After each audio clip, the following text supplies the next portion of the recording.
బాలు ఇక తప్పదురా స్వామి అన్నట్టు మీనా వాళ్ళ ఇంటికైతే బయలుదేరుతాడు. ఇక ప్రభావతి దగ్గర ఆశీర్వాదం తీసుకొని వెళ్తూ ఉంటే, క్షేమంగా వెళ్ళి లాభంగా రండి అన్నట్టు సత్యం చెప్తూ ఉంటాడు. క్షేమంగా వెళ్తారు. కానీ లాభంగా రావడానికి అక్కడ ఏముందంట? లక్షలు లక్షలు ఏమన్నా మూలుగుతున్నాయా? లేకుంటే వజ్రాభరణాలు ఏమన్నా పెట్టి పంపిస్తారా?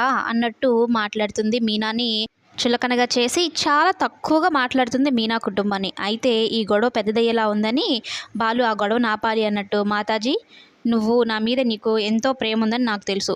అలాగే నువ్వు నా మీద ప్రేమతో ఉన్న తిట్లని, కోపాన్ని అంతా వచ్చిన తర్వాత చూపించవా? అలాగే దాపెట్టుకొని ఇప్పుడు మేము వెళ్తామే అని అయితే చెప్పి బయలుదేరుతారు. దారి మధ్యలో మీనా బాలుని ఒక క్షణం నీతో మాట్లాడాలి ఆగు అని చెప్తుంది. అదేంది వెళ్ళేటప్పుడు కూడా మాట్లాడుకోవచ్చు కదా అంటే, నువ్వు తాగితే ఎలా ఉంటావో ఏమో, ఏం మాట్లాడతావు ఏమో, మా నాన్నకి మా ఇంటి దగ్గర చాలా గౌరవం ఉంది, ఆ గౌరవం పోకూడదు. సాంబయ్య అల్లుడు ఇలా చేశాడంట అంటే తనకి చాలా చెడ్డ పేరుగా ఉంటుంది. ఇదొక్కసారికి నా మాట విను. మనం మన ఇంట్లో ఉన్నన్ని రోజులు నువ్వు తాగకుండా ఉండాలి అంటే ఆ మాట తప్ప ఇంకేమైనా చెప్పు.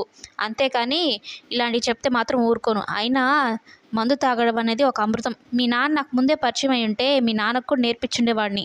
మందు తాగకుండా ఉండడం అయితే నా వల్ల కాదని అయితే వాళ్ళు చెప్పడంతో, సరే నేనే తీసుకొచ్చి ఇస్తాను. అలాగే మా ఇంటి దగ్గర ఒక చెట్టు ఉంది, ఎవరికి కనపడకుండా అక్కడే తాగు. భోజనం కూడా నేను అక్కడికే తెచ్చిస్తాను. కామ్గా వెళ్ళి పడుకో ప్లీజ్, అక్కడ ఏం గొడవ చేయకు అన్నట్టు అడిగితే సరేలే అన్నట్టు మాట ఇస్తాడు. మొత్తానికి మీనా బాధని అర్థం చేసుకొని మీనాకైతే మాట ఇచ్చాడు. అక్కడ ఏ గొడవ చేయను, ఏం తాగకుండా బుద్ధిగా ఉంటాను అన్నట్టు చెప్తాడు.